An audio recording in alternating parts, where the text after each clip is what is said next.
Alhamdulillah, terima kasih telah mengundang saya. Saya lahir di Jamaika, saya ambil jurusan biokimia, itulah minat saya. Saat belajar di Kanada, saya memeluk komunisme dan jadi anggota tidak resmi Partai Komunis, aktif dalam demonstrasi mahasiswa dalam masalah ini. Saat kembali ke Toronto, saya menemukan Islam di sana. Saya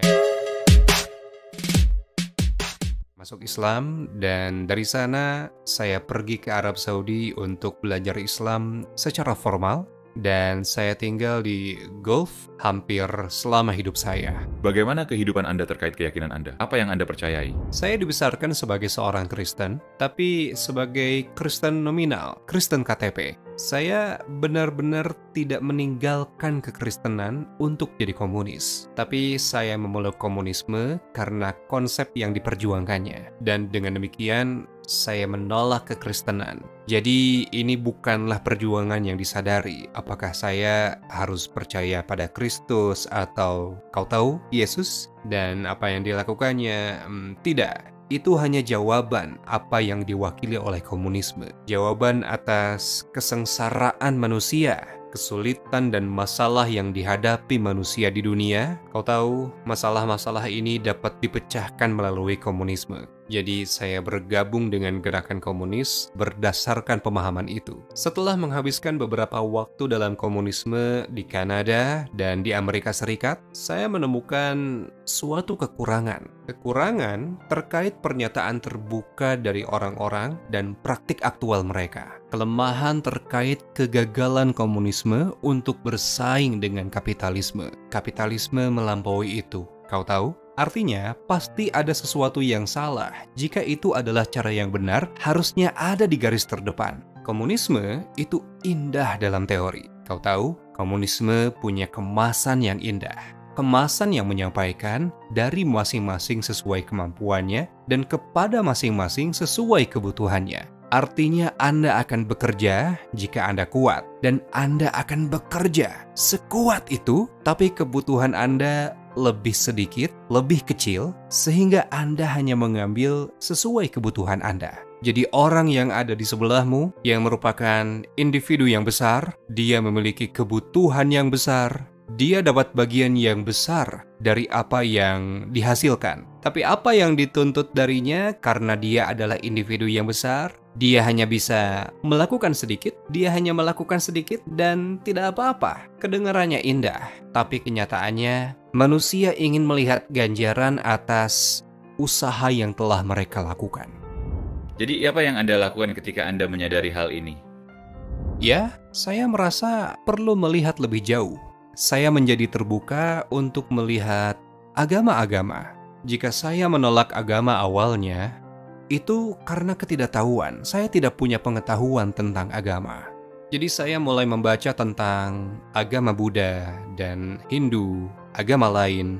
Dan saya melihat bahwa mereka benar-benar tidak praktis, kau tahu. Mereka membuat klaim, mereka mengajukan konsep yang aneh, tidak wajar atau entahlah, kau tahu. Hal itu membuat saya terus mencari melalui berbagai agama, berbicara dengan orang-orang yang berbeda, latar belakang yang berbeda. Kau tahu, sampai saya menemukan Islam. Dan dari membaca buku tertentu yang berjudul Islam Agama yang Disalahpahami, di mana ia membuat perbandingan antara komunisme, kapitalisme, dan Islam, Kristen, Buddha, semua isme yang berbeda. Ia membuat perbandingan dan mengidentifikasi poin-poin baik, kemudian mengidentifikasi poin-poin buruk, poin-poin negatif. Jadi apa yang saya lihat di akhir rangkuman dalam membaca buku itu adalah semua hal baik yang ada dalam komunisme, dan tentu saja ada hal baik dalam komunisme. Itu mungkin bukan solusi, tapi ada kebaikan di dalamnya. Hal itu memang menyatukan beberapa ide bagus. Semua hal yang baik dapat ditemukan dalam Islam, dan apa yang tidak baik, negatif dan lainnya, hilang dari Islam, tidak ada dalam Islam. Jadi seolah-olah Islam menggabungkan semua kebaikan yang dihasilkan oleh manusia dengan satu atau lain cara, dan menghindari semua yang buruk, hal berbahaya yang kau tahu, masyarakat yang berbeda mengadopsi, dan praktik agama yang berbeda. Bagaimana Anda pertama kali mendengar tentang Islam? Sebelum penelitian ini, apakah Anda pernah berinteraksi dengan orang Muslim? Anda bilang pernah tinggal di Malaysia. Ya, Dan konsepsi apa yang ada dalam pikiran Anda? Apakah Anda memiliki pandangan negatif? Apakah Anda punya pendapat yang baik tentang Muslim? yang saya lihat di Malaysia adalah Islam kultural. Islam adalah sebuah budaya. Ibu saya mengadopsi orang Indonesia yang tinggal di Malaysia Timur, negara bagian Sabah, namanya Sabah. Dan ibu bersama dengan ayah saya sadar akan Islam sebagai sebuah agama. Dan karena itu ibu saya akan melakukan apapun untuk memfasilitasi saudara angkat saya yang tinggal bersama kami. Di bulan Ramadan, ibu bangun lebih awal dan menyiapkan sahur untuk adik angkat saya. Dan untuk berbuka puasa, ibu juga akan melakukannya, menyiapkan makanan, minuman untuknya. Ketika kami makan daging babi, ibu akan memasak ikan untuknya. Saat hari Minggu, kami minum sedikit alkohol. Mereka akan minum, biasanya makan malam hari Minggu, akan ada jus anggur untuknya. Kau tahu? Jadi, ibu memastikan keislamannya, keyakinan Islamnya tidak terganggu. Maka, ia pun sholat di dalam rumah. Kadang-kadang saya sendiri, saudara laki-laki dan perempuan saya, kami akan memasuki kamarnya dan kami melihat dia di bawah. Kau tahu, dengan kepala di bawah dan punggung menghadap ke atas. Dan kami bertanya-tanya apa yang dia lakukan. Kau tahu, karena di Malaysia saat itu, Muslim tidak benar-benar mempraktikkan Islam secara terbuka di ibu kota, ya kan? Ada penjajah Inggris membatasi pembangunan masjid di kota utama. Harus dibangun di luar, pinggiran kota. Jadi, saya tidak pernah melihat masjid saat itu. Praktiknya hanya praktik yang aneh, kau tahu. Seperti seolah-olah kita melihat seseorang berlatih yoga. Atau seseorang, kau tahu, melakukan gerakan lain yang unik bagi kelompok agama tertentu. Kami tidak melihatnya sebagai sesuatu yang ingin kami ketahui, tapi hanya sebagai sesuatu yang aneh. Jadi saya melihat itu, dan saya tidak mengerti apa yang dia lakukan, sampai ketika saya sendiri bertobat dan diajari cara sholat. Saya berkata, jadi begitu, saudara angkat saya seorang Muslim. Mari kita kembali ke cerita Anda memeluk Islam. Jadi setelah Anda membaca buku-buku ini, langkah apa yang Anda ambil hingga akhirnya menjadi Muslim?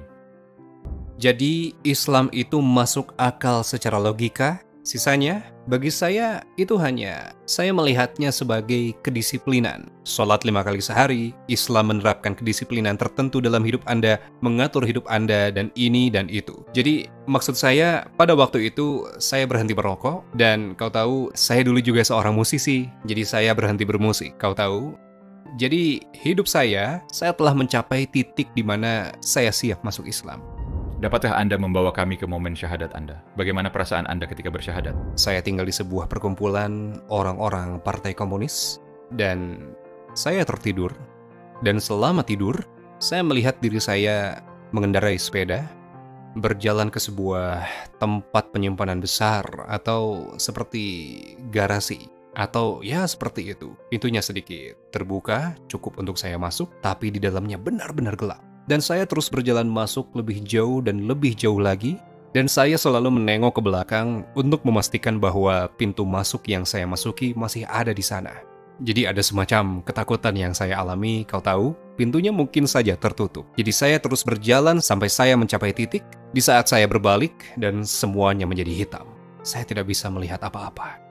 Dan pada saat itu, saya merasa bahwa jika saya tidak keluar dari sini, saya tidak akan pernah keluar. Itu adalah kematian. Jadi saya mulai berteriak, memanggil orang-orang yang ada di komunitas itu, tapi suara itu tidak keluar dari tenggorokan saya. Kau tahu? Dan tak seorang pun bisa mendengar saya. Tidak ada yang datang dan menolong saya. Akhirnya saya merasa semuanya berakhir. Saya usai. Pada saat saya melepaskannya dan menerima bahwa saya tidak bisa mengeluarkan diri saya dari situasi ini, saya terbangun. Dan itulah titik terakhir yang mengkonfirmasi saya akan keberadaan Tuhan. Bahwa Tuhanlah yang mengeluarkan saya dari sini. Teman-teman, lingkungan saya tidak ada, tidak bisa membantu saya. Jadi ini seperti titik akhir. Setelah itu, hal lainnya berjalan lancar. Jadi saya ingin menyingkat ceritanya. Anda menjadi Muslim, dan ibu Anda seorang pembela Islam, dan ayah Anda adalah seorang muwahhid, seperti yang Anda jelaskan. Jadi apakah mereka pada akhirnya menjadi Muslim? Ya, Alhamdulillah. mereka tidak berpandangan negatif tentang Islam. Karena mereka berdua pernah, ketika mereka masih di universitas, mereka pernah belajar agama-agama dunia. Kau tahu? Dan mereka telah menemukan Islam dan ajaran-ajarannya. Jadi mereka punya gagasan bahwa Islam itu agama yang baik. Kau tahu, dan saat itu banyak teman mereka, mungkin lebih dari setengahnya ketika mereka berada di sana, adalah Muslim. Jadi mereka terekspos dengan orang-orang Muslim pada tingkat praktis, dan mereka orang-orang yang sangat baik dan kau tahu, jadi mereka memiliki pandangan yang baik. Dan bahkan ibu saya, ketika dia belajar agama-agama dunia di Universitas Toronto, profesornya orang Yahudi. Dan kau tahu, ketika dia berbicara tentang mengajar kelas tentang agama-agama lain, dia selalu menunjukkan mana yang baik dan mana yang buruk. Tetapi saat membahas Islam, ibu merasa dia hanya berbicara yang buruk. Dia tidak mau menyebutkan hal yang baik. Jadi ibu, kau tahu, berdiri di kelas dan bertanya pada dosen, apakah tidak ada kebaikan dalam Islam? Jadi untuk apa kita mempelajarinya? Semuanya buruk, kau tahu? Jadi ibu memutuskan sendiri untuk pergi dan mencari buku-buku pelajaran lain selain yang ditentukan untuk mata kuliah tersebut. Ibu membaca penulis-penulis lain, kau tahu, beberapa non-muslim, tetapi mereka moderat dalam pandangan mereka. Jadi ibu mulai benar-benar membela Islam di ruang kuliah, kau tahu, di antara para mahasiswa, dan kau tahu, dan ibu tentu saja sangat tidak disukai oleh profesor. Kau tahu, mereka bilang, jadi mereka hanya memberi ibu nilai B. Semua nilai yang ibu dapatkan adalah A. Jadi setidaknya kau tidak akan mendapatkan nilai A dariku. Kau tahu? Seperti yang saya katakan, kami itu Kristen nominal. Artinya pada hari Minggu, kami pergi ke gereja. Semua anak, meskipun ayah saya tidak pernah. Saat masih kecil, tentu saja, kami tidak akan mempertanyakan hal ini, kau tahu. Ayah tidak pergi, kau tahu, tapi dia menyuruh kami. Ayah memastikan, kamu pergi dengan ibumu.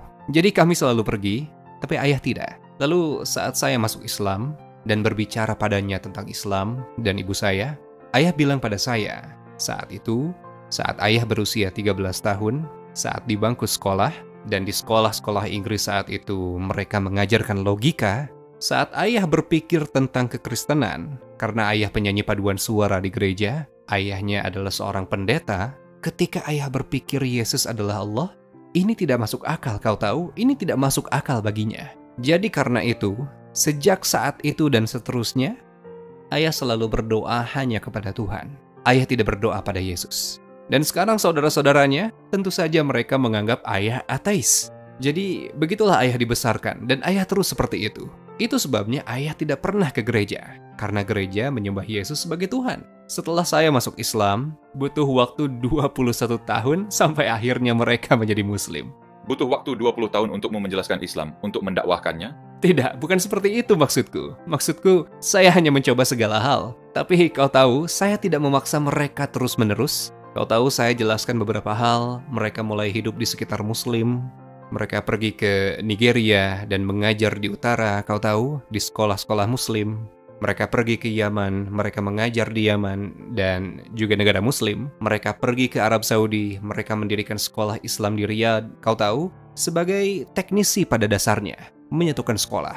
Jadi mereka banyak berinteraksi dengan Muslim, yang pada umumnya, kau tahu, 90% interaksi positif. Dan bahkan saat mereka bersama teman-teman mereka dan teman mereka mengatakan hal negatif tentang Islam, kau tahu, mereka akan membelanya karena mereka punya latar belakang pengetahuan yang cukup untuk mengetahui mana yang benar dan yang salah. Bagi mereka, ini adalah transisi yang mudah.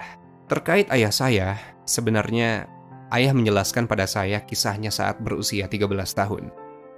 Yang tidak saya ketahui sampai saat itu, bahwa ayah hanya menyembah Allah, Tuhan, bukan Yesus, bukan. Ayah tidak menyembah manusia manapun. Ibuku di sisi lain butuh sebuah insiden untuk membawa ibu masuk Islam.